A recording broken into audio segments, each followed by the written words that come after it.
Hello everyone, welcome to the video lecture series of Engineering Mathematics 2. The subject code is BAS203 and here we are in lecture number 13A of unit number 1. So हम लोग बात कर रहे हैं solution of second order linear differential equation की, जहां पे हमने एक मेथड कवर अप किया that is called change of independent variable, जी हाँ, जिसमें हमने x को z में कन्वर्ट किया और तब हमने सॉल्यूशन किया second order linear differential equation का. Now in this lecture same topic continue करने वाले हैं, that is second order linear differential equation solution calculate करेंगे but by the next method and that is called variation of parameters. तो क्या है variation of parameters, क्या procedure यहाँ पे फॉलो अप किया जाता है to calculate the solution of second order LDE, जानने के लिए स्टार्ट करते हैं अपना lecture on solution of second order LDE using variation of parameter method. So second order LDE मैंने फिर से आपको वही सेम स्लाइड रखी है कि सेकेंड ऑर्डर एलडीई की पहचान क्या है, that is D square Y over D x square plus का p into d y by d x plus q y is equal to R. इस टाइप की फॉर्म ऑफ इक्वेशन को हम क्या बोलते हैं, सेकेंड ऑर्डर एलडीई. अब एक मेथड यानी कि चेंज ऑफ इंडिपेंडेंट वेरिएबल हम लोग देख चुके हैं, जिसका अपना प्रोसीजर था जहां पे हम लोगों ने कुछ स्टेप्स फॉलो अप किए, then find out the solution. अब जो मैं यहाँ पे बात करने वाला हूं that is solution of variation of parameter की, जिसके अपना प्रोसीजर है. और प्रोसीजर में सबसे पहला स्टेप क्या है, we have to find out the parts of the CF, यानी कि जो गिवन इक्वेशन है उससे हम सीएफ कैलकुलेट करेंगे, चेक करेंगे कि सीएफ के पार्ट्स क्या आते हैं. देन उसके बाद उन पार्ट्स को हम लेट करते हैं u एंड v, राइट. तो सबसे पहले गिवन इक्वेशन के पार्ट्स यानी कि CF कैलकुलेट करेंगे, CF को हम u और v मान लेंगे. उसके बाद यहाँ पे simply the complete solution is given by y is equal to a into u plus b into v, where capital A and capital B क्या है, that is calculated by this formula integration minus RV divided by UV1 minus U1V and B is calculated by integration RU divided by UV1 minus U1V. तो आप देखोगे denominator term दोनों में ही similar है, but numerator term में यहाँ पे minus RV है तो B के लिए माइनस RU है. And what is U and V? U and V हम यहाँ पे मान ही चुके होंगे. And what is U1 and V1? तो U1 is stand for del U by del X and V1 is stand for del V by del X, यानी कि first order derivative of U1 and V. And once we got the value of capital A and capital B, so same is step number 3 में जो equation हमने late की थी, इसी equation में value को पुट कर देंगे to get the complete solution, right? So यहाँ पे मैथड थोड़ा सा CF और PI कैलकुलेशन में नहीं है, यहाँ का मैथड बिल्कुल सेपरेट है जितना भी अब तक हमने पढ़ा है. बट ये टॉपिक बहुत इंपॉर्टेंट है, जैसे कि मैंने लास्ट लेक्चर में आपको बोला था, सेकेंड ऑर्डर एलडीई सॉल्यूशन पे क्वेश्चन बनता ही बनता है, चाहे फिर वो वेरिएशन ऑफ पैरामीटर पे बने या चेंज ऑफ इंडिपेंडेंट वेरिएबल पे बने. So let's start the question. So question में स्ट्रेट फॉरवर्ड देखिए, यहाँ पे मेंशन है solve by the method of variation of parameter. ये चीज आपको मेंशन आती है क्वेश्चन पेपर के अंदर भी कि जो क्वेश्चन है कि आपको किस मेथड से इसे सॉल्व करना है. नहीं आएगा तो हम कोई भी मेथड अप्लाई कर सकते हैं, but if it is mention then we have to apply the particular method. अब इक्वेशन आपके सामने गिवन है, that is D square Y over D x square plus A square Y is equal to sec A X. तो सबसे पहला step यहाँ पे क्या था, we have to find out the parts of the CF, right. So CF find out कैसे करते हैं, अगर हम इस इक्वेशन का सीएफ फाइंड आउट करें तो this equation is nothing but D square plus A square of Y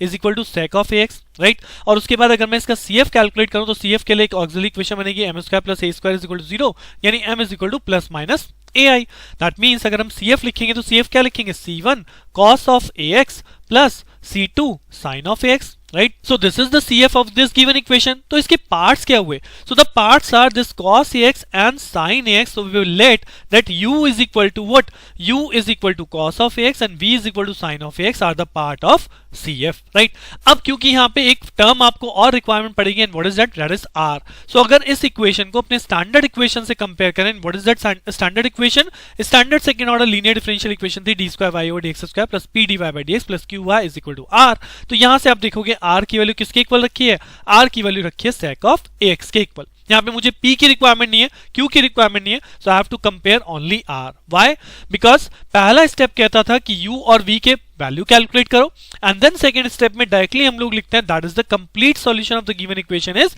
y is equal to AU plus BV, where U क्या हो गया, U हो गया हमारे लिए cos AX और V क्या हो गया, V हो गया हमारे लिए sin AX. तो what is our solution become y is equal to A cos AX plus B sin AX. Now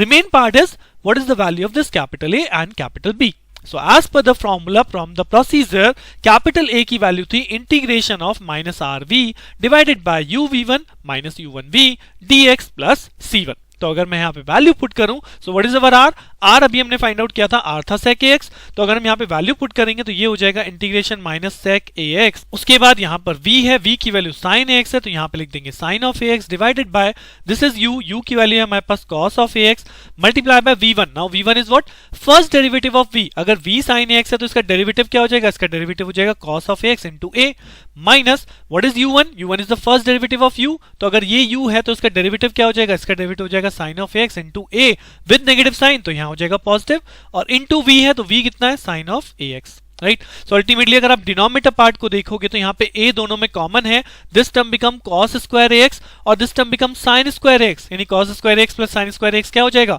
1 हो जाएगा। So ultimately this will be written as, अगर नेक्स्ट लाइन में आप लोग लिखोगे तो ये क्या बन गया, ये बन गया इंटीग्रेशन, यहाँ पे sec ax है और sin ax है, तो sec ax को मैं लिख सकता हूँ 1 अपॉन cos ax, तो ये बन जाएगा sin upon cos, that is nothing but tan of ax dx divided by a plus c1, यानी कि मुझे इंटीग्रेशन किसका करना है, minus tan of ax divide by a dx plus c1। And if you remember ये integration हमने पहले भी किया है कि इंटीग्रेशन tan ax किसका होता है, tan x का इंटीग्रेशन होता है minus of log of cos ax divided by a, right. So this is the integration of tan ax, और जब जैसे ही वैल्यू मैं रिप्लेस करूंगा तो माइनस माइनस क्या होने वाला है, प्लस a इंटू a क्या होने वाला है, a square. So what is my final result, my final result is 1 upon a square log of cos ax plus c1, right. So simple सा tan ax का इंटीग्रेशन किया, we got the value and this is nothing but the value of capital A, right. अब capital A की value आ चुकी है, अब क्या कहता है प्रोसीजर, प्रोसीजर कहता है similarly find out the value of B, और B का फॉर्मूला क्या है, integration R into U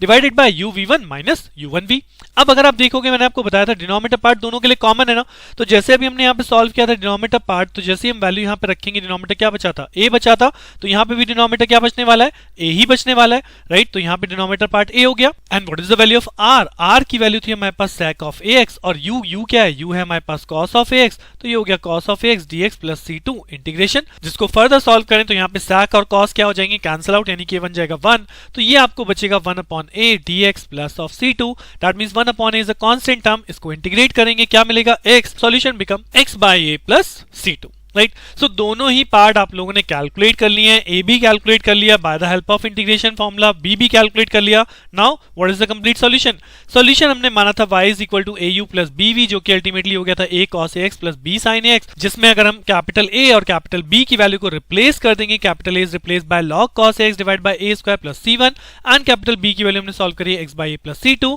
so this is my complete answer. So यहां जैसे मैंने अभी आपको पहले बोला था, कोई CF कैलकुलेशन नहीं है, कोई PI कैलकुलेशन नहीं है, ये बिल्कुल सेपरेट प्रोसीजर है, method of variation of parameter. कैसे सॉल्व करना है ये आपने देख लिया। एक और क्वेश्चन देखिए मैं आपको दिखाता हूं, सो दैट अभी हमारी अंडरस्टैंडिंग और अच्छी हो जाएगी। So is the question number 2, it says b square minus 1 into y is equal to twice of 1 minus e to power minus 2x whole power minus half. और ये क्वेश्चन मैंने यहाँ इसलिए भी सिलेक्ट किया है क्योंकि ये क्वेश्चन आपके ऑलरेडी प्रीवियस पेपर में पूछा जा चुका है। सो क्वेश्चन आपके सामने है,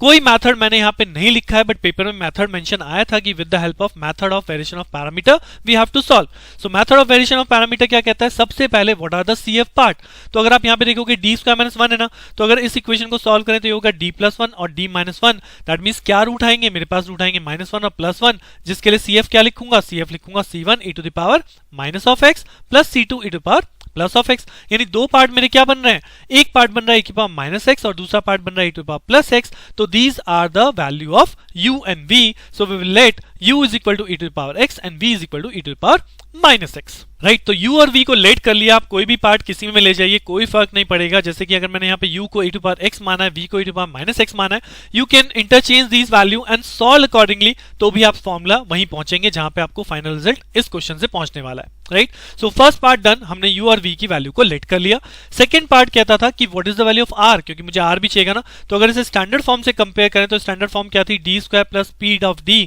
plus q y is equal to r। So ultimately जो राइट हैंड साइड है this is nothing but r, तो ये हमारा यहाँ पे r की वैल्यू भी मिल रही है। Now, what is the solution? The solution says y is equal to au plus bv, जहां पे अब की बार u की वैल्यू क्या है हमारे पास e to the power x और b की वैल्यू क्या है हमारे पास, v की वैल्यू है हमारे पास e to the power minus x। तो हमारा सॉल्यूशन क्या बनेगा, y is equal to a e to the power x plus b e to the power minus x। Now,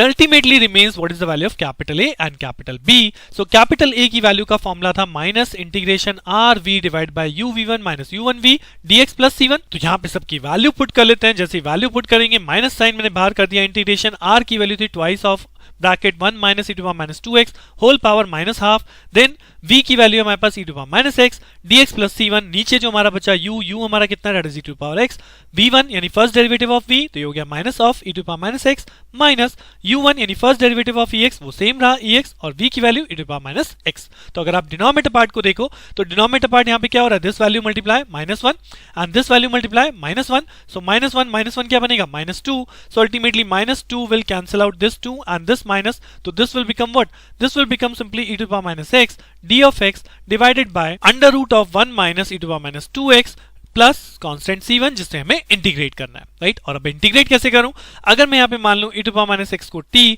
तो दोनों साइड डिफरेंशिएट करेंगे, we get what e to power minus x into dx into minus 1 is equal to dt, यानी e to power minus x dx किससे replace होने वाला है, minus of dt से। तो ये रिप्लेसमेंट कर लीजिए, तो this integration becomes minus of dt divided by this term become 1 minus e to power minus 2x है ना, तो ये हो जाएगा 1 minus t square plus c1। अब इंटीग्रेशन कर सकते हैं dt divide by under root of 1 minus t square, तो ये स्टैंडर्ड फॉर्मूला है, किसका इंटीग्रेशन बना, ये बना minus sign inverse of t के लिए plus c1 as it is, और t की वैल्यू हमने क्या मानी थी e to power minus x, so ultimately जैसे ही मैं वैल्यू रिप्लेस करूंगा what is the formula, the answer become a is equal to minus sign inverse e to the power minus x plus c1। Similarly ये तो हमने a calculate किया है, अब सिमिलरली b कैलकुलेट करना है, तो b का फॉर्मूला क्या बनता है, b का फॉर्मूला बनता है integration r into u divide by u v1 minus u1v dx plus c2, जहां पे डिनोमिनेटर पार्ट सेम है, तो जैसे अभी हमने प्रीवियस में डिनोमिनेटर कैलकुलेट किया, डिनोमिनेटर कैलकुलेट होकर क्या आया था माइनस ऑफ 2, तो यहां पे भी डिनोमिनेटर कैलकुलेट होकर माइनस ऑफ 2 ही आएगा। इसको सेम सॉल्व करेंगे, r की जगह वैल्यू r की रखी है, u की जगह e to the power x है dx प्लस c2, सो इसे सॉल्व किया minus 2, this time this minus 2 will cancel out this 2, negative sign बचने वाला है, यानी कि अगर इसे सॉल्व करके लिखूं तो this time I got the integration e to the power x divide by under root of 1 minus e to the power minus of 2x, minus sign बाहर है dx प्लस c2। अब इस इंटीग्रेशन को हम कैसे सॉल्व करें, इस integration को सॉल्व करने के लिए यहाँ पे अगर हम e to power x of dx is equal to t मानते हैं, जैसा कि हमने लास्ट में माना था, तो यहाँ पे e to power minus x dx replace ही नहीं करना है, यहाँ पे मुझे क्या रिप्लेस करना है, e to power x replace करना है, सो दैट मींस मेरा यहाँ रिप्लेसमेंट इससे नहीं होगा। सो इसे फर्दर सिंप्लीफाई किया गया, कैसे, नेगेटिव साइन बाहर है, इंटीग्रेशन स्टार्ट करते हैं, then e to power x, और इस नीचे वाले पोर्शन को मैं लिख सकता हूं 1 minus 1 upon e to the power 2x, right. अब e to the power 2x यहाँ पे एलसीएम हो जाएगा, तो ये क्या हो जाएगा e to power 2x minus 1, और रूट के बाहर जब e टू पावर 2x ऊपर जाएगा तो क्या जाएगा e की पावर x जाएगा ना, तो ये बन जाएगा e टू पावर 2x ऊपर, और ये बन गया आपका नीचे under root of e to power 2x minus 1, जिसे इंटीग्रेट करना है with respect to x plus c2। Now I can let that e to the power 2x is equal to t, दोनों साइड डिफरेंशिएट करेंगे, we got e to the power 2x into 2 into dx is equal to what, it is equal to dt, so e to the power 2x into dx की वैल्यू क्या आ जाएगी dt by 2, so I can replace the integration, minus sign e to the power 2x into dx को replace कर दिया, that is dt by 2, और ये जो टर्म बन गई ये बन गई आपकी t minus 1 to the power 1 by 2 plus c2 is the integration constant, जिसको फर्दर सॉल्व करें तो यहां मैं लिख सकता हूं माइनस ऑफ हाफ, ये आपका बाहर हो गया, इंटीग्रेशन किसका करना है dt, और इसमें वैल्यू किसकी है t minus 1 to the power 1 by 2 और प्लस c2, तो अगर आप इसे सिंपल इंटीग्रेट कर सकते हैं, t माइनस 1 की पावर ऊपर जाएगी, कैसे हो जाएगी माइनस हाफ, तो इसका इंटीग्रेशन क्या हो जाएगा t minus 1 to the power minus half plus 1 divided by minus half plus 1, और इसमें आपकी वैल्यू बाहर चल रही है minus of half plus integration constant c2, तो ये आपका नीचे वाला पार्ट सॉल्व करेंगे माइनस हाफ प्लस 1, तो ये बचेगा प्लस हाफ, तो ये एक दूसरे को कैंसिल आउट कर देंगे, माइनस साइन बचेगा, और ये इंटीग्रेशन की वैल्यू हमें क्या मिल जाएगी, इंटीग्रेशन की वैल्यू आ जाएगी